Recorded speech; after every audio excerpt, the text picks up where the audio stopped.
We are officially just 3 months away from the presidential election, and both Vice President Kamala Harris and former President Donald Trump are hot on the campaign trail. Tomorrow, Vice President Harris faces a deadline to pick her running mate. Those close to the situation say she met with the prospects over the weekend, including Arizona Senator Mark Kelly, Minnesota Governor Tim Walz, and Pennsylvania Governor Josh Shapiro. She does have an event planned for tomorrow in Philadelphia. Now, as we wait to hear her pick, CBS released a new poll showing just how close this election is right now. Vice President Harris is polling just 1 point ahead of former President Trump nationally, but the two are tied in key battleground states like North Carolina.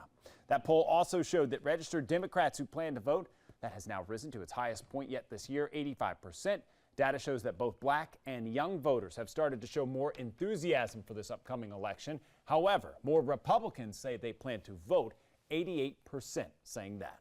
Now, once Vice President Harris makes her VP selection, WBTV will be sure to let you know who it is. So go ahead and scan that QR code on your screen to download our free news app. We will send an alert straight to your smartphone the moment that news breaks.